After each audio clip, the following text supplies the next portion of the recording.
Hablemos de Saga de Géminis. Para muchos, este caballero dorado es, sin duda, la encarnación de la tragedia en todo el universo de Saint Seiya. Y es que desde el primer momento, este personaje se nos presenta con una contradicción, una naturaleza doble, que representa a la perfección a los gemelos de su constelación. Y esta dualidad es el corazón de todo. Miren, por un lado, tenemos al Saga noble, al caballero ideal, con una bondad que le sale de adentro. Pero por el otro, ¡boom!, una personalidad malvada, que nace de una ambición que no conoce límites y que lo único que quiere es el poder absoluto. Dos fuerzas totalmente opuestas, viviendo dentro del mismo hombre. Y claro, esto nos lleva a la pregunta del millón, ¿no? ¿Cómo es posible que un héroe, alguien que todos veían como un modelo a seguir, termine siendo un déspota que pone en jaque al mundo entero? Para entenderlo, tenemos que irnos un poco para atrás y ver su historia paso a paso. Entonces, para responder esa pregunta, nuestra primera parada es justamente su origen, la faceta del héroe. Pero ojo, aquí no estamos hablando solo de un personaje, sino de un verdadero símbolo viviente de la dualidad, una lucha interna que se manifiesta en el mundo real. A ver, imagínense esto. En sus inicios, Saga era la definición de la virtud. Era pero tan respetado y poderoso que todos lo veían como el candidato perfecto para ser el próximo gran patriarca, o sea, el líder supremo del santuario. Tenía todo para ser el mayor protector de la paz y la justicia. Pero, como suele pasar, toda gran luz proyecta una sombra. Y aquí es donde la historia se pone oscura.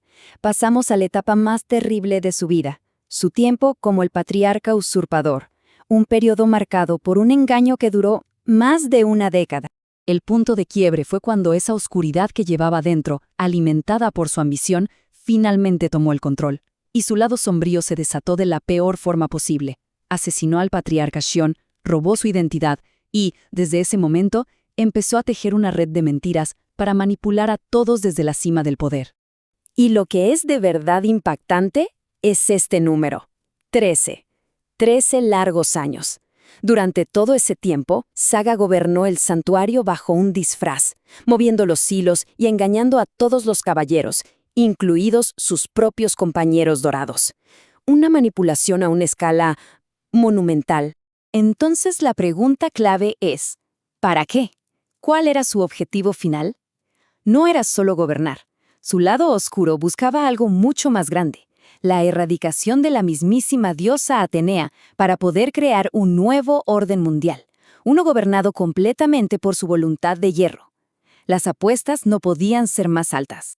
Avancemos un poco para ver cómo se resuelve todo esto. Su historia llega a su punto más alto en la saga del santuario, en un enfrentamiento final donde su guerra interna y la guerra que provocó afuera finalmente chocan de una manera explosiva. En esa batalla climática en la sala del patriarca, su doble naturaleza por fin queda expuesta ante todos. Seiya y los demás se enfrentan a un poder que parece imposible de vencer. Es un lado malvado el que domina por completo la pelea, desatando una fuerza y una crueldad que parecen invencibles. Pero justo cuando todo parece perdido, algo cambia. La intervención de Atenea, y sobre todo la voluntad inquebrantable de los caballeros de bronce, logran lo impensable: romper esa coraza de maldad y llegar al hombre bueno que siempre estuvo atrapado ahí dentro. Y una vez liberado, al tomar plena conciencia de todo el sufrimiento y el daño que provocó, Saga toma la decisión más drástica. En un acto de arrepentimiento total, encuentra su redención definitiva usando el báculo de Atenea para quitarse la vida. Su muerte, sin embargo, no fue el final de su historia. Más bien, fue el comienzo de su leyenda. Y esto nos lleva a analizar su legado, el de un caballero que, a pesar de todo lo que hizo, se convirtió en una figura absolutamente inolvidable. Y lo interesante es que, si lo pensamos bien, Saga encarna a la perfección el arquetipo clásico del héroe trágico. Es un protagonista de origen noble, destinado a la grandeza, que sufre una caída terrible por un defecto fatal, en su caso, su ambición y su dualidad. Su historia nos provoca terror por sus acciones, pero al mismo tiempo una profunda compasión por su sufrimiento. En resumen, su legado se puede consolidar en 3 puntos clave: es recordado como uno de los caballeros dorados más trágicos y memorables. Su sacrificio final no es un acto de villanía, sino de pura redención. Y, quizás lo más importante, su historia va más allá de la ficción y nos habla de una lucha universal. Y con esto llegamos al final. La historia de Saga nos deja pensando en algo mucho más profundo, esa eterna lucha interna entre el bien y el mal que todos llevamos dentro. ¿Es posible encontrar una redención total después de cometer actos terribles?